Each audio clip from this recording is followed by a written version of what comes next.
देश की जनता की इस विवेक बुद्धि पर,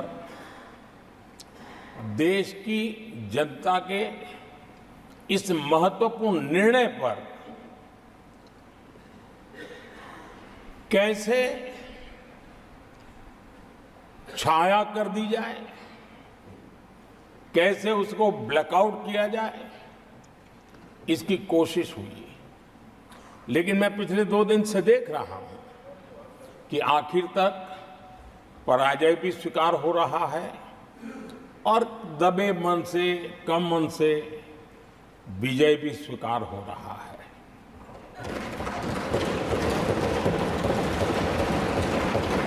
आदरणीय सभापति जी, कांग्रेस के हमारे कुछ साथियों को मैं हृदय से धन्यवाद करना चाहता हूं, क्योंकि नतीजे आए तब से हमारे एक साथी की तरफ से मैं देख रहा था, उनकी पार्टी उनको समर्थन तो नहीं कर रही थी, लेकिन अकेले झंडा लेकर दौड़ रहे थे। और मैं कहता हूं, वो जो कहते थे उनके मुंह में घी शक्कर। और ये मैं क्यों कह रहा हूं? क्योंकि उन्होंने बार बार ढोल पिटा था 1/3 सरकार। इससे बड़ा सत्य क्या हो सकता है कि हमारे 10 साल हुए हैं, 20 और बाकी है। 1/3 हुआ है, 1/3 हुआ है, 2/3 बाकी। और इसलिए उनकी इस भविष्यवाणी को लिए मैं उनके मुंह में घी सकता हूं।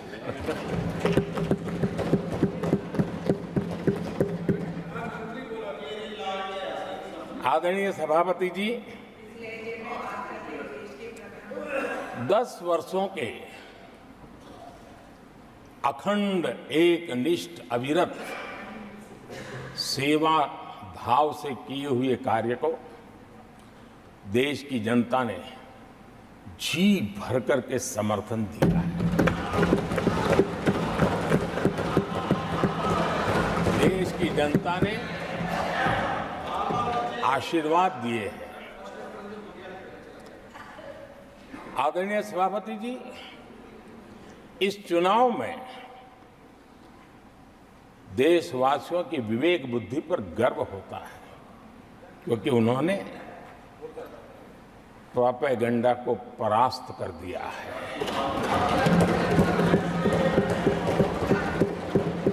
देश की जनता ने परफॉर्मेंस को प्राथमिकता दी है। भ्रम की राजनीति को देशवासियों ने ठुकराया है और भरोसे की राजनीति पर विजय की मोहर लगा।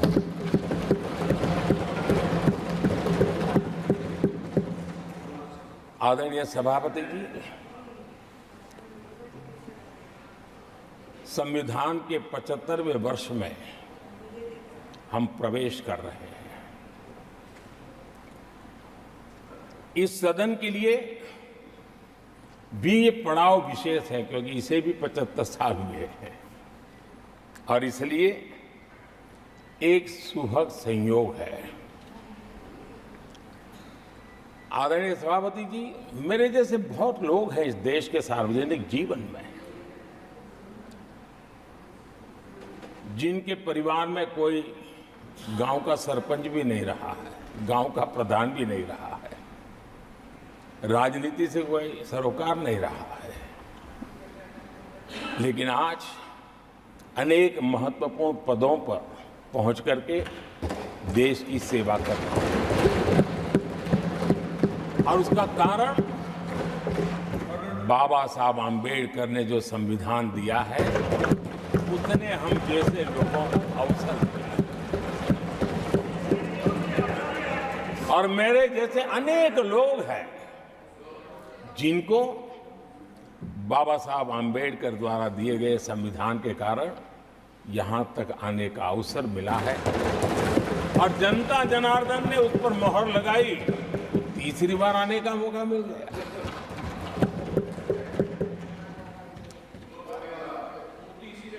आदरणीय सभापति जी, संविधान हमारे लिए ये कोई आर्टिकल्स का कंपाइलेशन मात्र नहीं है। हमारे लिए उसका स्पिरिट भी और उसके शब्द भी बहुत मूल्यवान है।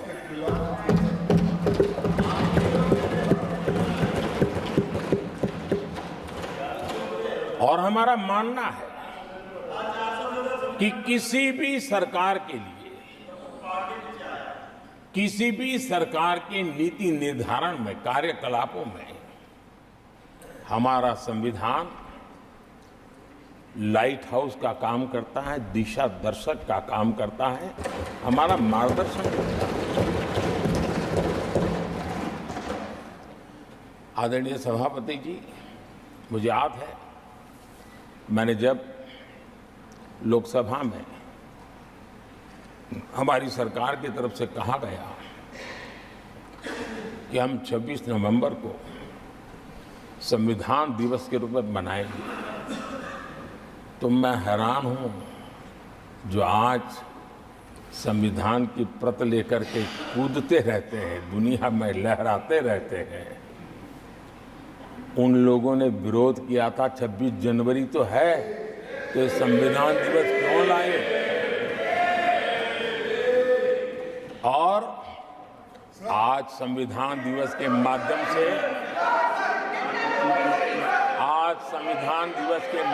से, देश के स्कूल कॉलेजेस में संविधान की भावना को, संविधान की रचना में क्या भूमिका रही है, देश के गणमान्य महापुरुषों ने संविधान के निर्माण में किन कारणों से कुछ चीजों को छोड़ने का निर्णय किया, किन कारणों से कुछ चीजों का स्वीकार करने का निर्णय किया, इसके विषय में हमारे स्कूल कॉलेजेस में विस्तार से चर्चा हो, निबंध स्पर्धाएं हो, चर्चा सभाएं हो, एक व्यापक रूप से संविधान के प्रति आस्था का भाव जगे और संविधान के प्रति समझ विकसित हो। देशवासियों के लिए आने वाला पूरा कालखंड संविधान हमारी सबसे बड़ी प्रेरणा रहे, इसके लिए हम कोशिश करते रहे हैं। और अब जब 75 वर्ष में प्रवेश कर रहे हैं तो हमने इसे एक जन उत्सव के रूप में राष्ट्रव्यापी उत्सव मनाने का तय किया और इससे देश के कोने कोने में संविधान की भावना को, संविधान के पीछे जो मकसद है उसके विषय में भी देश को अवगत कराने का प्रयास है। आदरणीय सभापति जी, देश की जनता ने हमें तीसरी बार जो अवसर दिया है, वो अवसर विकसित भारत, आत्मनिर्भर भारत, इस यात्रा को मजबूती देने के लिए, इस संकल्प को सिद्धि तक ले जाने के लिए हमें देश के कोटि कोटि जनों ने आशीर्वाद दिए हैं।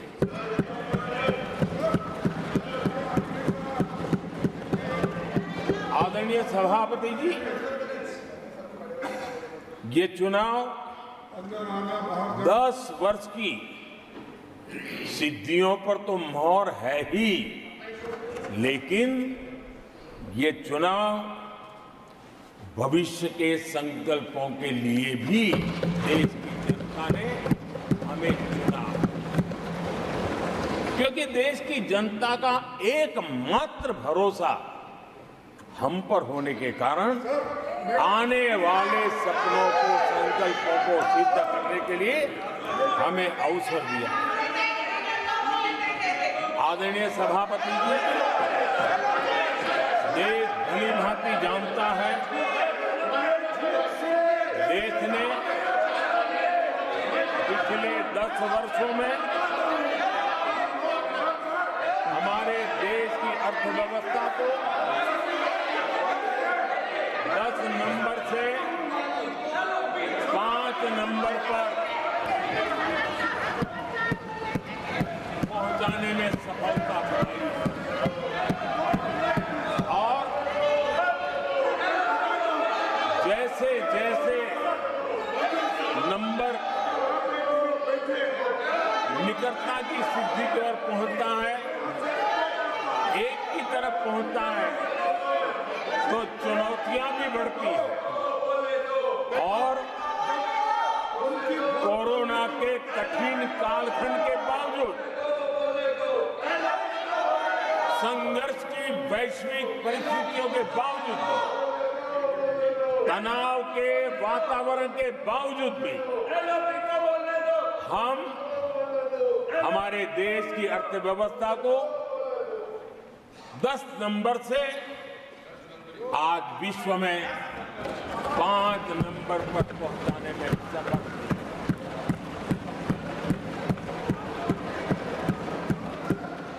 इस बार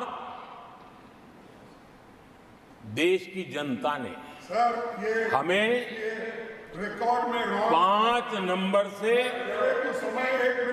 3 नंबर की इकोनॉमी पर पहुंचाने के लिए जनादेश दिया है और मुझे पक्का विश्वास है कि देश की जनता ने हमें जो जनादेश दिया है, हम भारत की अर्थव्यवस्था को विश्व के टॉप 3 में पहुंचा के रहेंगे।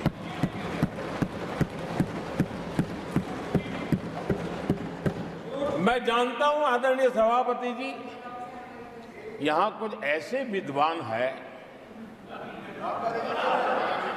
जो ये मानते हैं कि इसमें क्या है, ये तो होने ही वाला है, ये तो अपने आप तीसरे नंबर पे पहुंचने वाली है, ये तो अपने आप हो ही जाएगा, ऐसे विद्वान हैं। अब ये लोग ऐसे हैं जिन्होंने ऑटो पायलट मोड पे सरकार चलाने का या तो रिमोट पायलट पर सरकार चलाने का उनको आदी है, इसलिए वो कुछ करना धरने में विश्वास नहीं करते हैं।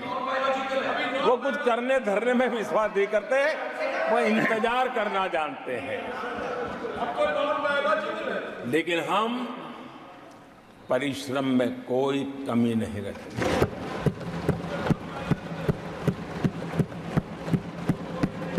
आने वाले वर्षों में पिछले 10 वर्षों में हमने जो किया है उसको गति भी बढ़ाएंगे, उसका विस्तार भी बढ़ाएंगे और गहराई भी होगी, ऊंचाई भी होगी और हम इस संकल्प को पूरा करेंगे। आदरणीय सभापति जी, चुनाव के दरमियान मैं देशवासियों को कहता था कि जो 10 साल हमने काम किया है, हमारे जो सपने और संकल्प है उसके हिसाब से तो ये एपेटाइजर है, मेन कोर्स तो अभी शुरू हुआ।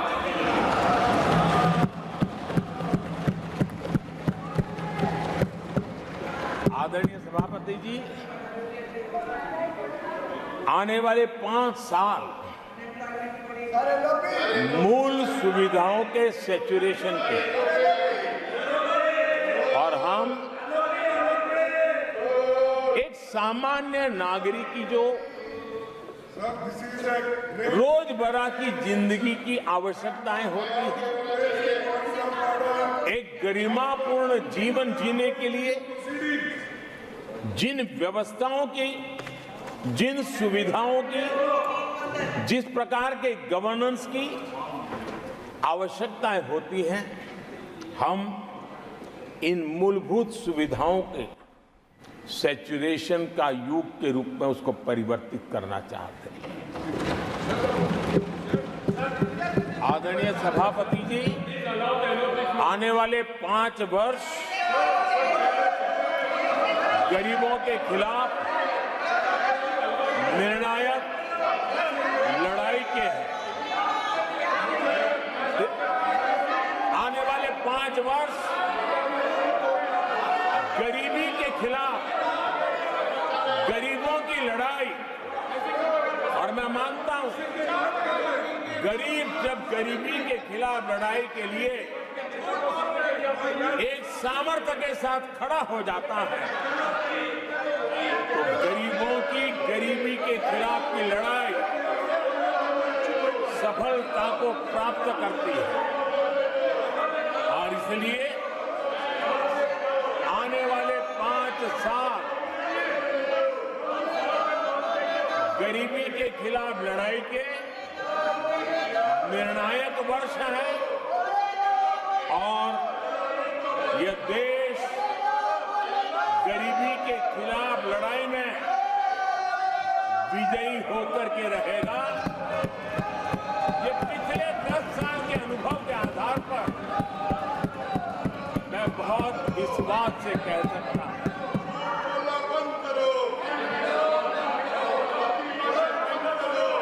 आदरणीय सभापति जी, जब देश दुनिया की तीसरी बड़ी इकोनॉमी बनेगा तो इसका लाभ, इसका प्रभाव जीवन के हर क्षेत्र पर पड़ने वाला है। विकास के विस्तार के अनेक अवसर उपलब्ध होने वाले हैं और इसलिए जब हम दुनिया की तीसरे नंबर की इकोनॉमी बनेंगे तब भारत के हर स्तर पर सकारात्मक प्रभाव तो होगा, लेकिन वैश्विक परिवेश में अभूतपूर्व प्रभाव पैदा होने वाला है।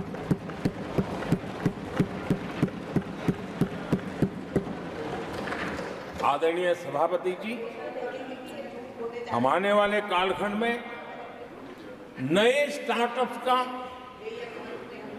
नई कंपनियों का वैश्विक उभार देख रहे हैं और मैं देख रहा हूं कि आने वाले कालखंड में हमारे टियर 2, टियर 3 सिटीज भी ग्रोथ इंजन की भूमिका में देश में बहुत बड़ा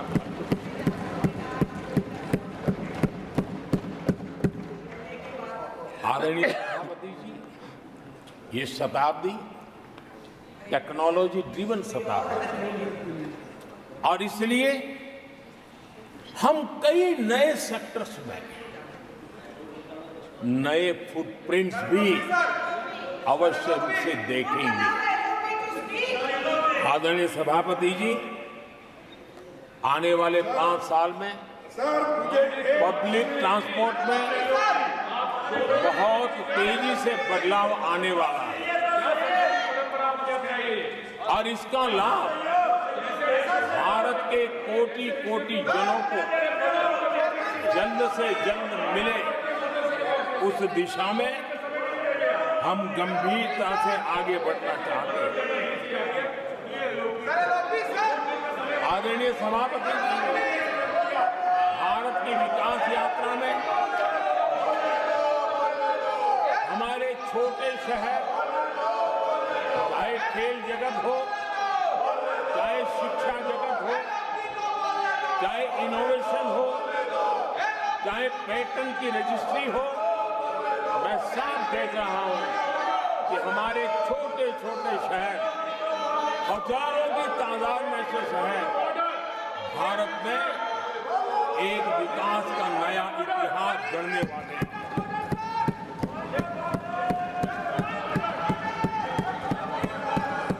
आदरणीय सभापति जी, मैंने पहले मैंने भी कहा है कि भारत के विकास यात्रा में 4 प्रमुख स्तंभ, उसका सशक्तिकरण, उनको अवसर, ये बहुत बड़ी ताकत देने वाले हैं। बड़े शांति के साथ आदरणीय सभापति जी, चेयरमैन, हमारे देश के किसान, मैं आपकी शांति से हमारे देश के गरीब, हमारे देश के युवा और हमारे देश की नारी शक्ति, सबूत देता हूँ। आदरणीय सभापति जी,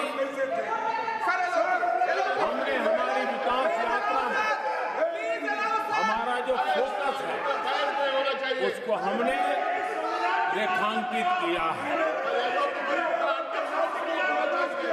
आदरणीय सभापति जी, यहाँ भी कई साथियों ने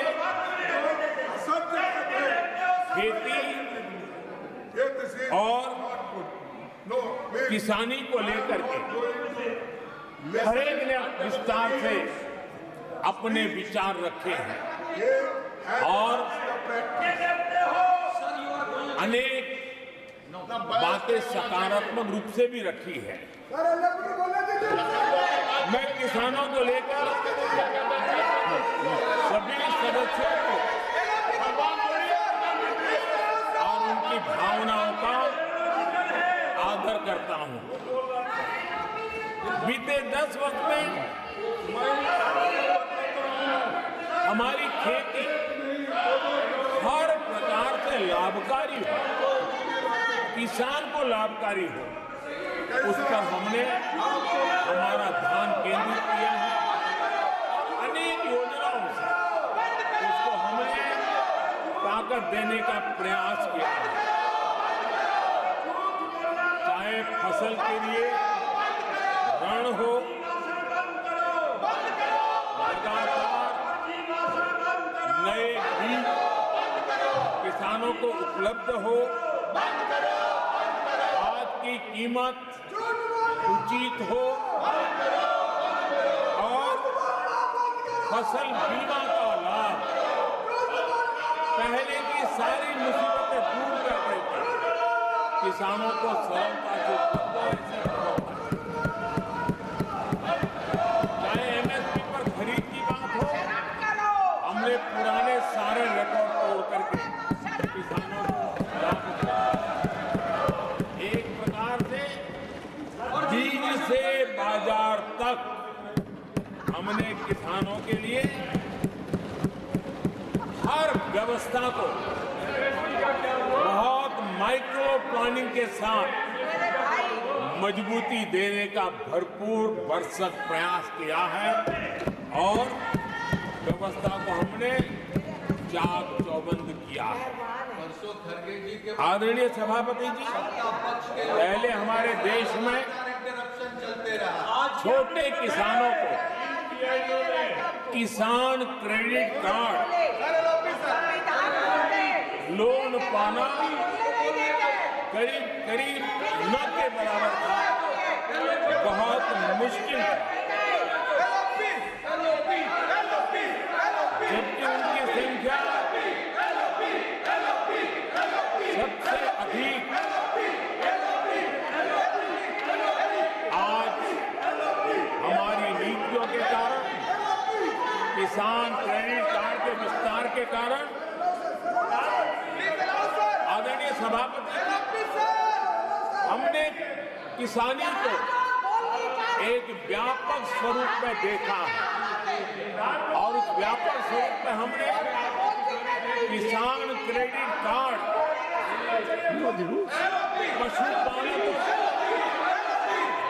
और मछुआरों को किसान क्रेडिट कार्ड का हमने लाभ मुहैया कराया है और इसके कारण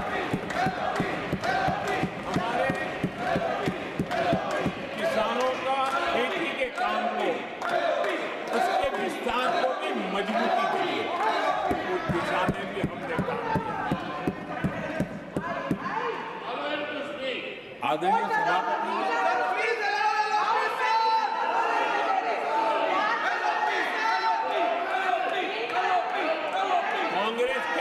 साल में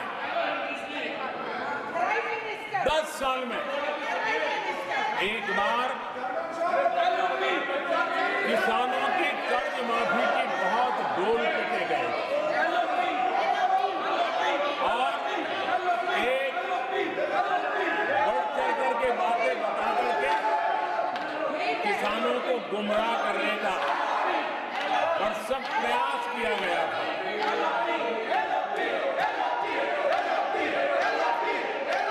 और 60,000 करोड़ की कर्ज माफी, उसका इतना हल्ला मचाया था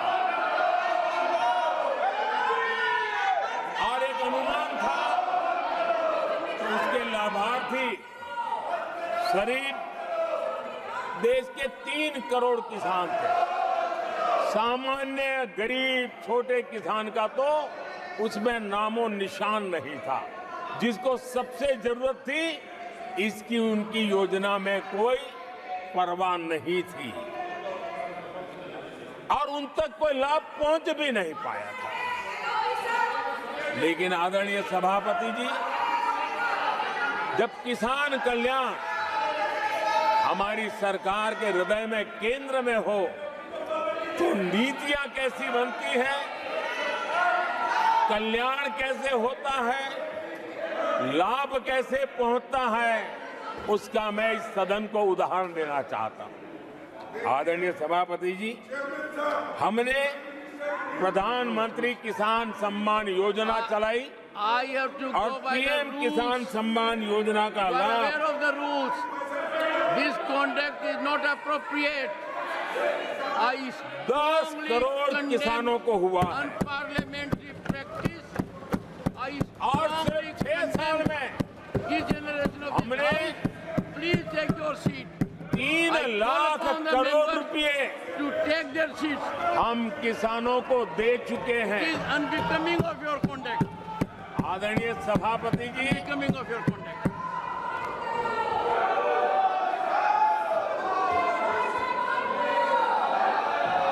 आदरणीय सभापति जी, देश देख रहा है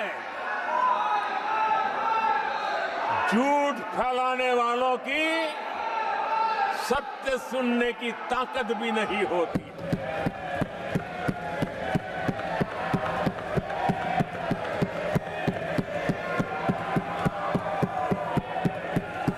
जिनका सत्य से मुकाबला करना,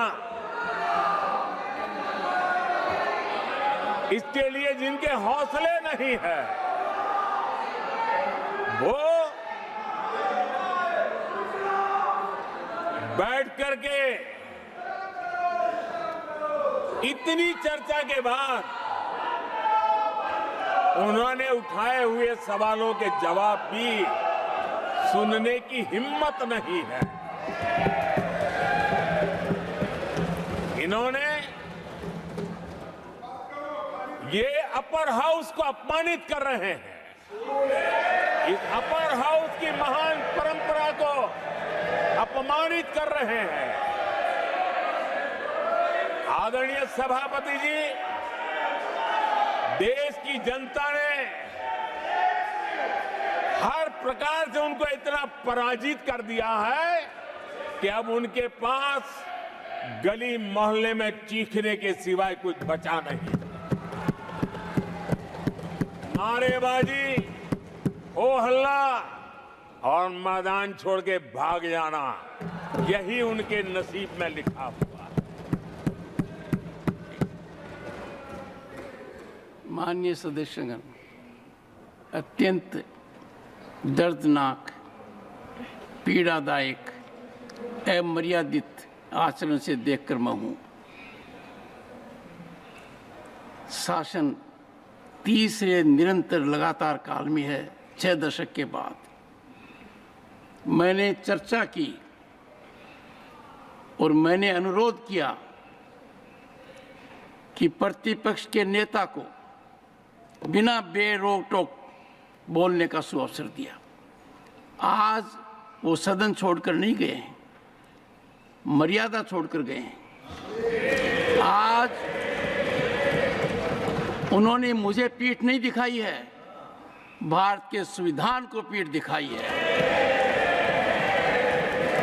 आज उन्होंने मेरा अनादर और आपका अनादर नहीं किया है, उस शपथ का अनादर किया है जो संविधान के तहत ली है।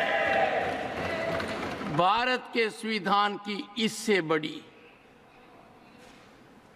अपमानित बात नहीं हो सकती।